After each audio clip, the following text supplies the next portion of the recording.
dedication and passion that you bring to your work, and I'm excited to hear and learn more about your experience, insight, and lesson you gained throughout your career.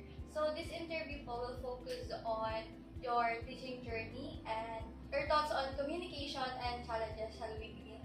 Okay, sure. Go ahead. Ma'am, kindly introduce yourself. Okay, as you know, I am Ma'am Jas Reyes. I am an accountant by profession, but since my early retirement 7 years ago, I landed to a different career path in education. So I took up professional education, that's equivalent for 18 units or like 6 subjects. And after that, I was able to qualify to get the licensure examination for teachers, and luckily I was able to pass after one take. And then after 2 years of teaching accounting subjects and management in ABM in senior high school, I landed into another work on the side in the back office of the school, playing the role of accounting officer. And that's the position I am holding up to now while teaching, again, ABM students with accounting subjects. The first question is, how important is effective communication in your line of work? Well, it's very important because if effective communication is missing, number one, there is no way that my student will be able to understand the instruction. And as you know, in accounting, and I think in all other subjects, comprehension is very important because comprehension is the very step so you can go further. So if there is no effective communication in my work, I think there is no way that the teacher and the student can understand each other. Okay, so the student will always result into either not doing the work or consult others because they may find it embarrassing to always ask me na, what is mom trying to say? What is she trying to say? And then on my end naman, lagi mong isipin na my student is so slow or maybe they are below average, and that is hindi ko ma-realize na ang pinagkagalingan ng problem is the poor communication. Can you give a specific example where effective communication helped you to resolve a challenging situation? Okay, during my first year, no, na pagtuturo ko, during my first year of teaching, before I was able to have my examination given to the students, kailangan ko rampat ipacheck sa principal ko noon. So, palagi ako nag-call out with giving directions. Kasi sometimes the directions, the words I am using were highfalutin.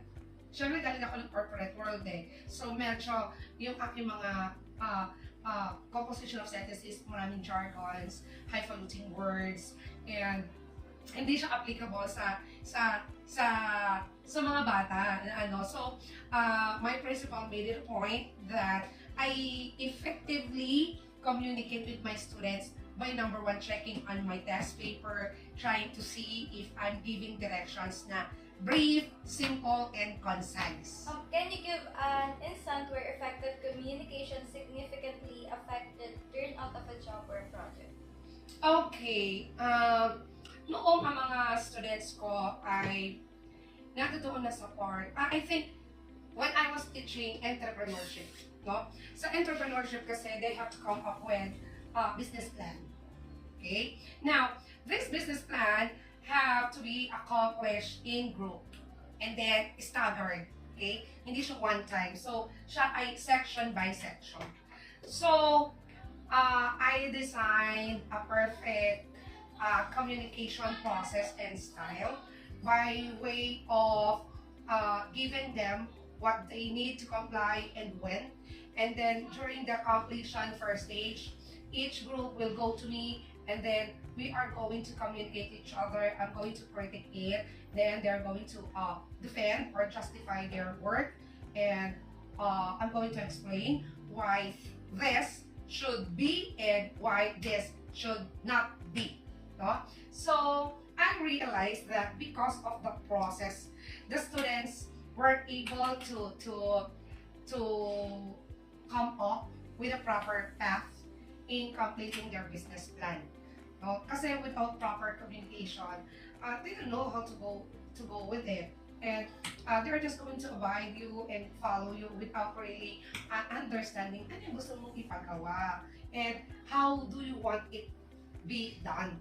And sometimes when a student doesn't understand anything, they resolve into shortcuts like napapagawa sila sa iba, they early given up on it na, or worse, hindi nila sila gagawa. Pero because of proper communication, they try hard to try their best and give their effort. So, I think yun yung maganda dun. Without really coming up with something na, oh sige, ikaw requirement mo, do this, and then this is your deadline, that's it. Tapos wala ng communication. No. In your experience, what communication skill have you found to be the most effective in fostering positive project outcome, teamwork, and understanding among co-workers in your field? Ako, para sa akin, the most effective na communication skill program na dapat i-practice, hindi lang ng mga teacher, kundi ng students, is yung going back to actively reading. No? Because of the 21st century skill and the 21st century learners, most of our learners now learn through visuals and graphics. Okay? They see more and they read less. Yun yung problem ng 21st century. They easily learn because they learn from graphics. And these generations, while they watch often, the less they read. And I think if I am going to have any program to improve the communication skills, going back to reading. So how do you adopt these communication skills when dealing with your co-teachers, students, and parents who have different communication skills? Well, when dealing with co-workers and co-teachers, I adapt in a sense na nag-adjust ko yung skill ko depending on level ng kausap ko. When we are talking of communication skill, we are not only talking about English, ha? We are talking about all the languages. Okay? When we talk about communication, we are talking about the gestures, we are talking about the facial expression, the eyes, contact, yan ay part ng communication. Hindi lang yung buka ng bibig. So the last question is, how do different communication media such as email, video conferencing, and social media improve your work and keep strong ties with people in your professional network or industry? Okay, for email, it helps me a lot because unlike before that I have to go physically, especially like to DepEd region office where it's located pa Inka. This time no need na. All I need to do is communicate them through email. Another one is our transaction with BEAC. With the help of email, we can easily email our concerns and then we receive feedback real time. And of course, it expedites our work. It improves the level of our effectivity at work. It saves a lot of time, money. Thank you po. Thank you so much, Martin. Okay, thank you. Good luck. And I look forward to you getting better. Thank you po.